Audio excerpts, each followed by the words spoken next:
I want to share a story, and this is a story that involves two people. So my experience in life has been based on my perceptions, and the story of my brother has been based on his perceptions.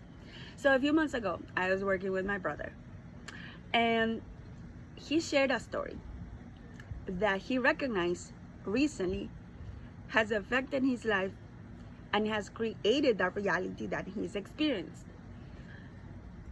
So when we were little, I was 9 and he was 6 years old. We watched this movie. In the movie, honestly, I don't remember much of the movie, but it showed how the world was a dangerous place because of all the things that happened to the character in the movie.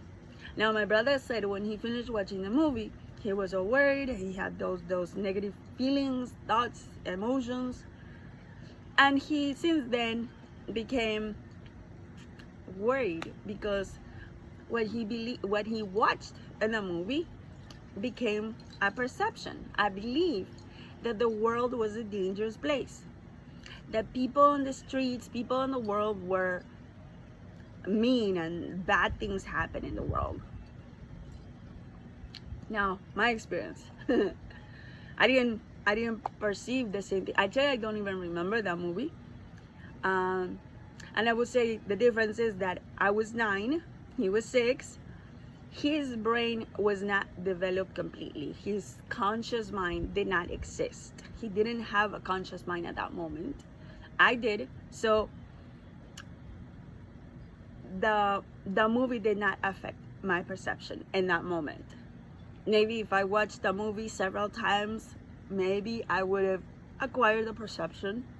Or if I watched several movies about the same thing, I probably would have programmed, because perceptions get acquired through hypnosis, which is the mind of a child before 7, or hypnosis itself, a session of hypnosis, or by repetition, like repeating something over and over and over and over, or maybe watching something several times, like the news. When they create a perception in our mind, like the virus is deadly. So repetition will create a perception. Now that the perception is followed by negative thoughts and negative feelings. For example, fear. All right, so here we go. 2 kids in the same household having watched the same movie. One created a perception. I didn't create any perception, at least not from that movie. But I didn't have the perception or the belief that the world was a dangerous place. Therefore, in my life, I never had anything happen, like I was never assaulted or robbed on the streets. Nothing bad happening. I didn't have any negative experiences. It wasn't a matter of luck. It was a matter of perception, because my brother did experience certain things that happened during his childhood that confirmed his belief that the world was a dangerous place and the people in the streets were bad and mean and hurtful. And so my brother was sharing the things that happened in his reality, because our perceptions create our personal reality. My reality was totally different than my brother's reality. So now, when he's sharing his story, I was able to recognize how I am so trusting, because I've had several I have several roommates. I've lived with different people since I got divorced, and I recognized that a lot of times people call me crazy. I'm like, why am I crazy? Why am I crazy? Because I don't check for records, I don't ask for ID, I don't make people sign contracts, I don't lock my cars, I don't have cameras, I don't have an alarm. I trust. I have this thing that I trust the people in my life have good intentions, that the people that I attract are good, that the world is a safe place. Therefore, I have that reality in me. In my experience, I've experienced that reality. And and obviously I acted different, I felt different, like no, I have no thoughts at all of something doing anything to me or to my children, or something happening when I'm gone, because I traveled a lot of times and I left my house totally to the disposition of whoever was in my house. Never locked anything, never had a safe or nothing. I felt safe with the people in my life. I've always felt safe with the strangers that came to live with me. I attracted that, I created that with my perceptions.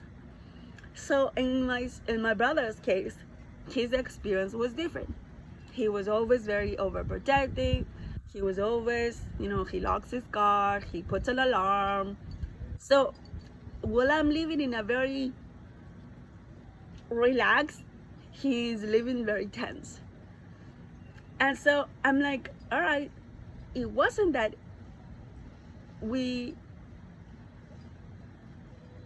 did different things, because I acted without thinking. When we act without thinking, those are subconscious mind, because I always question, like, how come I don't care to check for records, I don't care for ask for ID, I don't care for people to sign a contract. I have trust that people in my life have good intentions, the people in my life are safe, that things, if I don't like something, I'm always looking at myself. So that's how your reality gets created. It is not luck. It is not luck. We're projecting, we're creating that reality with our perceptions. So I invite you to look at yourself right now. What is in your life? What is causing negative emotions? What is triggering something in you? Because what we see outside of ourselves is only a projection of ourselves all the time. Everything that we don't like about other people is a projection of ourselves. Everything that we get triggered by somebody else is only a projection of ourselves. So I recognize, for example, this past week, that I couldn't blame my period because I had my period, or I could have blamed 3 or 4 people that triggered me. But those triggers, like I told my son, the triggers are mine. The person in front is only a mirror. And having that all the time, being able to go back to that, this person is showing me something about me. I can change a person.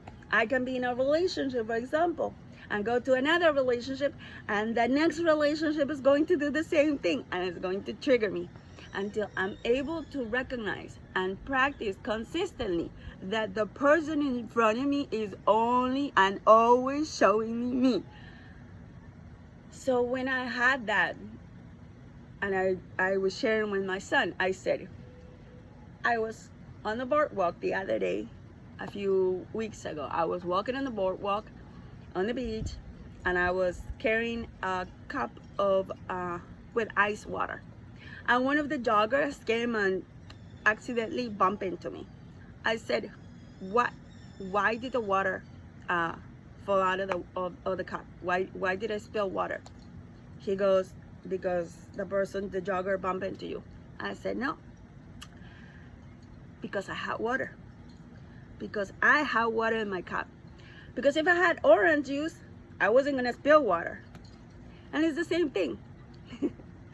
What we have inside of us is what comes up when we're triggered, when we're squeezed, when we're put in situations that brings something out of us. So what's coming out right now in the world is what's inside of each of us. I can blame the stars and the moon and the whatever, but it's in me. So what's in me?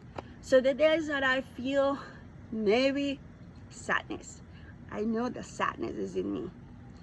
If I feel anxious, the anxiety is in me. I am not blaming the president, the government, my past, my slavery time, my freedom time, the color of my skin, nothing. What's in me is what's coming out every time something bumps into my cup, every time I get squeezed.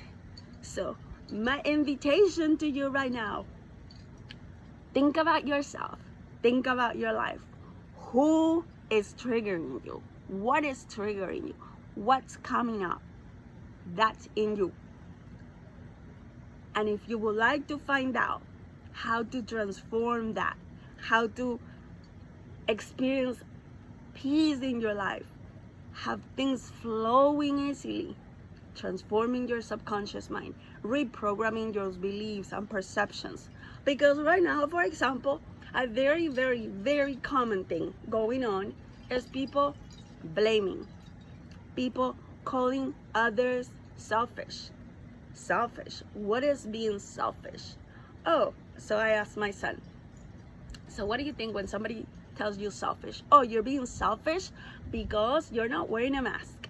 What do you feel when somebody tells you you're selfish? And he says, guilt.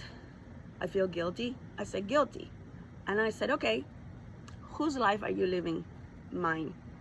Who is responsible for your life? Me. Who's responsible for your health? Me. Who's responsible for your happiness? Me.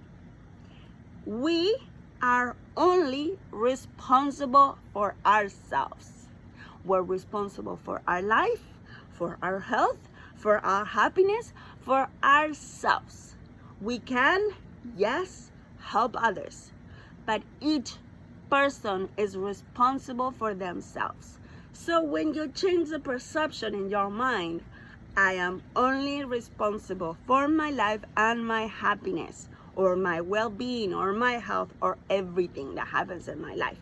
I am responsible for me, only me. The feeling of guilt disappears. The thoughts disappears. The words, the ways we behave. Because wanting to be responsible and saving and stopping ourselves, for example, from changing a job. I feel guilty about quitting my job. Why? If I don't like the job, so I quit. If I don't like where I'm living, so I move. If I don't like anything in my life, I have the desire of doing something, so I do it. But when I'm holding back in my life because of guilty feelings, the feelings are in me. So I look at me and what's in me that I can change. So I experience a different feeling. So if there's anything in your life that you would like to transform, if there's anything in your life that you feel that you're stuck and you can get out of, if you recognize that you get triggered constantly, that relationships are not flowing, that your goals are not being achieved, there are subconscious beliefs that could be reprogrammed, and your life happens and everything flows and you achieve your goals easily. It's a matter of putting new programs in the computer. Our mind is our personal computer, which is going to produce different reality. Kind of like when you want to create a spreadsheet. If you want to create a spreadsheet, you will require an Excel program. But if you have PowerPoint, the only thing that you're going to get is to how to create a spreadsheet. So if you want to have a spreadsheet in your life, make sure you have it aligned with having an Excel sheet. Same thing, if you want goals in your life, make sure the programs are aligned with your goals. If you would like to learn about this process, there is a workshop coming up on August 14, 15, and 16 in Fort Lauderdale. You can send me a message or you can register on the website, PSYCH-K.com. And also, if you would like to try a session, if you're interested, but you would like to see what it's like, you can book a session. My website is annamariavisa.com. Thank you for watching and have a good day.